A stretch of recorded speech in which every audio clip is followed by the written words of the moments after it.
Scandinavia, 800 AD. You wake in a longhouse before sunrise, smoke from the central fire still hanging in the rafters. You're 19 years old. Today, your ship sails for the first time as a full raider, not just an oarsman in training. Nobody here expects you to come back rich. They expect you to come back at all. You strap on layered leather armor. Chainmail is for chieftains, not oarsmen like you. Your axe was your father's. Your shield is round, painted, and already scarred from someone else's battle before it became yours. There's no time to feel ready. The ship leaves with or without you.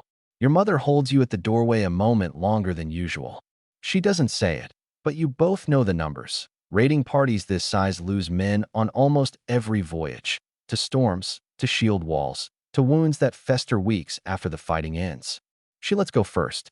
That's harder for her than for you. Roughly 1 in 4 men who leave on a raiding voyage never make it home, lost to storms at sea, to battle wounds, or to the long, brutal winters spent stranded in foreign lands waiting for calmer waters. Nobody tells you this number before you board the ship. You learn it by counting the men who don't come back.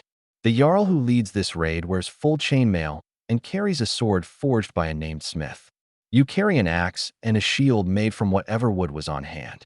He gets the first choice of plunder. You get a share only if there's anything left after his men, his debts, and his allies are paid first. You climb aboard the longship alongside 40 other men, or in hand. This ship was built to survive open ocean and shallow rivers alike. The same vessel that will carry you across the sea today might row up a foreign river in a week. You take your place. There's no going back once the ropes are cut. Rowing in rhythm with 40 other men for hours at a time builds a different kind of strength than farming or fighting. Your shoulders will burn before the coastline even disappears behind you. There's no engine, no sail wind today, just muscle, timing, and the man beside you matching your pace exactly.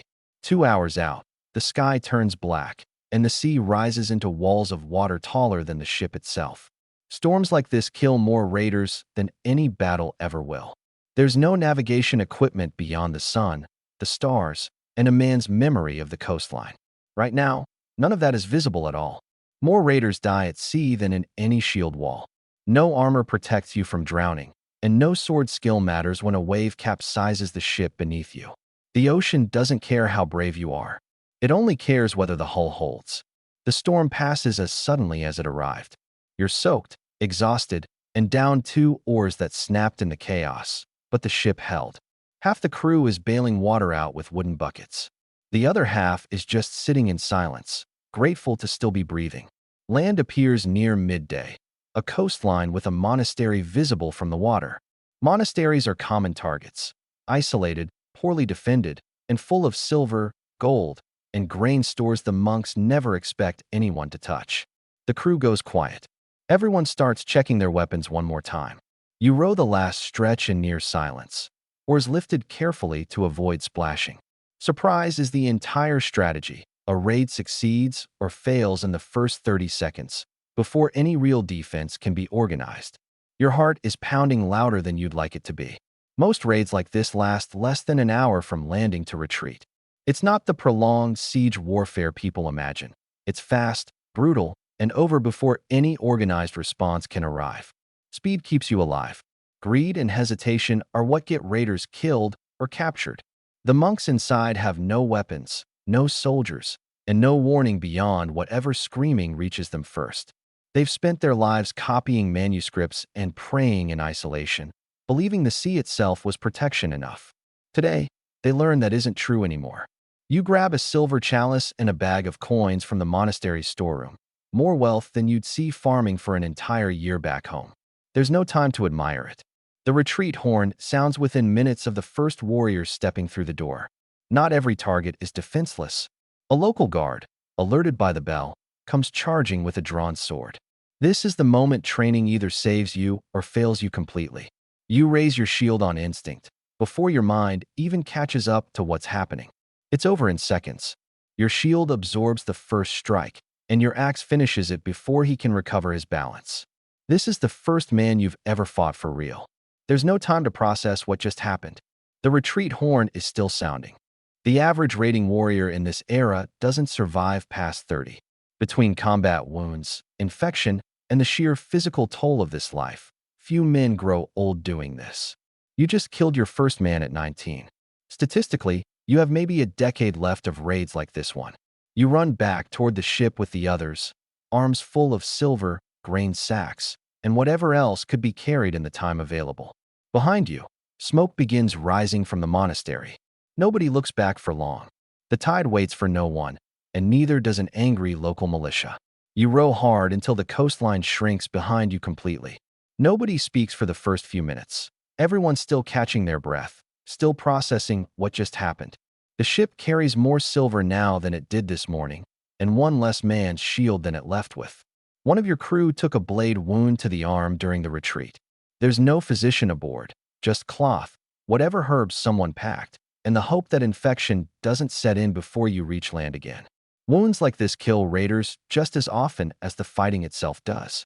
The silver and goods taken today are worth roughly 2 years of farm income back home. That's the entire reason raids like this exist. A single successful voyage can change a family's fortune more than a decade of ordinary farming ever could. It's also why so many men keep going back, year after year, despite the odds. Not every warrior fights like you do. Berserkers charge into battle without shields, wearing bear or wolf pelts, working themselves into a trance-like fury before the fighting even starts. Nobody fully understands how they do it. Some say herbs, some say ritual, some say something closer to madness. Either way, you keep your distance when that rage hasn't faded yet.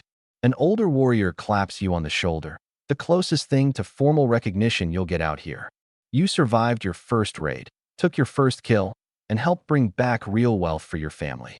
Word of this will reach your village before the ship even reaches the coast. The journey home takes almost as long as the journey out. Hours of rowing in shifts, watching the sky slowly shift toward evening colors. There's time now to think about what happened and what it means to have crossed the line from oarsman to raider in a single morning. A sail appears on the horizon, unknown and potentially hostile. Rival raiding crews sometimes hunt other ships returning from successful voyages, knowing they're carrying plunder and exhausted men. Your hand finds your axe before your mind even finishes processing what you're looking at. Only about 6 in 10 raiders survive long enough to sail on a second voyage. Between storms, battle wounds, disease, and the sheer physical toll of this life, the odds are never fully in your favor, no matter how skilled or lucky you are. You made it through today. Whether you make it through the next voyage is a different question entirely. The sail changes course and disappears toward a different horizon. Whether it was a rival crew, a merchant vessel, or just a fisherman who wanted nothing to do with a warship full of armed men, you'll never know. Out here, most threats resolve themselves through distance, not combat. That doesn't make the fear any less real in the moment. Someone spots the coastline first and shouts it out.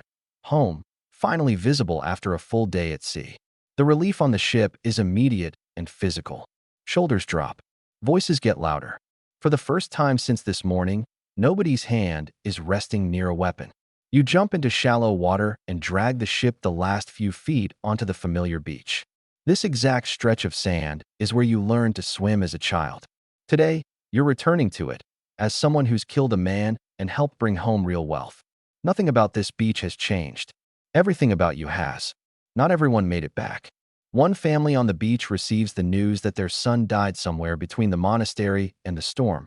His body left behind, as is common when retreat has to happen fast. There's no ceremony for this right now. Just a mother's scream carried by the wind, and the rest of the crew looking away out of respect. Before anyone else touches the loot, the Jarl takes his share, often close to a third of everything gathered. What's left gets divided among the crew based on rank and role.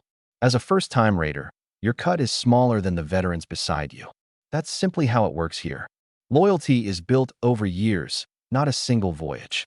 You walk the familiar path back to the village carrying your share in a leather bag, coins, and a small silver piece that will mean more to your family than anything you could have earned farming this season. The village comes into view exactly as it always has, smoke rising from familiar rooftops. You place silver coins into your mother's hands inside the longhouse. This alone could buy grain through a hard winter, repair the roof, or purchase a second cow.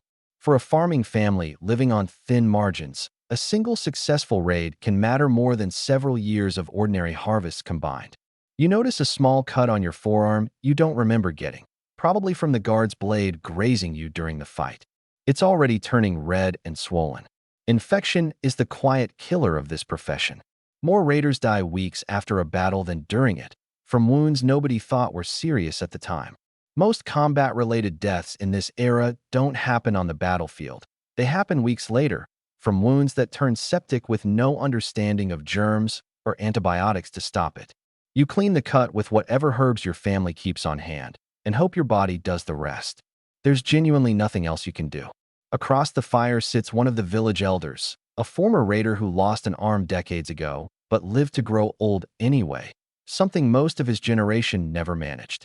He's proof that survival here isn't only about strength or luck. It's about knowing exactly when to stop pushing yours. The old warrior tells you plainly, the men who survive longest aren't always the strongest fighters. They're the ones who know when a raid isn't worth the risk, when to hold back, and when pride needs to lose to caution. It's advice that sounds simple. Most young raiders ignore it anyway. The village holds a modest feast tonight. Meat, mead, and bread far more generous than an ordinary evening meal. Successful raids are celebrated because they genuinely change the community's fortunes for months. Tonight, at least, there's more food on the table than anyone's used to seeing. A messenger arrives partway through the feast with unsettling news. The monastery you raided belongs to a kingdom known for organizing retaliation fleets against raiding villages. It's rare, but it happens. Tonight's celebration carries a quiet undercurrent none of the older warriors are fully ignoring. Raiding is rarely a one-way transaction. Villages that raid successfully often become targets themselves, as rival crews or organized militias seek revenge or opportunity. The wealth you brought home today may come with a price collected later, sometimes months, sometimes years down the line. The Jarl and the village elders debate quietly near the fire, whether to fortify the coastline, prepare for retaliation, or simply hope the threat passes without consequence. These decisions shape the entire community's fate, and as a young raider, you have no voice in them yet. You just have to trust the men making the call. Before the feast ends, the Jarl places a small silver armband on your wrist in front of the entire village, formal recognition that you're no longer just an oarsman. You're a warrior now, with a kill and a share of plunder to prove it. It took one voyage to earn something most men spend years working toward. You step outside after the feast, into a clear night sky thick with stars. 24 hours ago, you were an oarsman who'd never taken a life. Tonight, you're a recognized warrior with silver on your wrist and a story that will follow you for the rest of your life, however long that turns out to be. Before sleep, you check the wound one more time by candlelight. The swelling hasn't gotten worse, at least not yet. That's the best news you can hope for right now. Whether it heals clean or turns into something serious will only become clear over the coming days. Lying awake, you think about the guard you killed, a man with a name you'll never know, a family who may be grieving him tonight just as your neighbor's family grieves the raider lost at sea. Nobody prepares you for this part. The fighting is fast. The weight of it afterward lasts considerably longer. You rode for hours, survived a storm that kills more men than battle does, raided a monastery, killed a man for the first time, and came home with enough silver to change your family's fortunes. Nobody warns you about the part that comes after, the quiet nights afterward, replaying it, wondering if you'll be as lucky next time. You earned silver, recognition, and a story to tell for the rest of your life. Somewhere in this same village, another family lost a son who'll never come home again. Both outcomes came from the exact same voyage, the exact same storm, the exact same raid. That's the reality of this life. The line between fortune and tragedy is thinner than anyone likes to admit. Eventually, exhaustion wins over thought. You survived rowing through open ocean, a storm that nearly capsized the ship, a raid, a duel, and the weight of everything that came after. Tomorrow brings farm work, wound care, and the ordinary rhythm of village life again, at least until the next voyage is called. You survived one day as a Viking raider in 800 AD Scandinavia, a storm that nearly killed you, a monastery raid, your first kill, and enough silver to change your family's future. Only about 6 in 10 raiders live to see a second voyage. Most people today wouldn't survive a single hour of what you just lived through. Do you think you could have survived a single day as a Viking raider? Rowing through open ocean, a storm, a raid, and a fight for your life. All before nightfall? Let me know in the comments. And subscribe for more history most people never learn. This is what one day really looked like for a Viking raider in 800 AD. Brutal labor, genuine danger, real violence, and a reward that could reshape an entire family's future in a single voyage. Not everyone made it back today. You did. Whether that continues to be true depends on how many more voyages you're willing to take.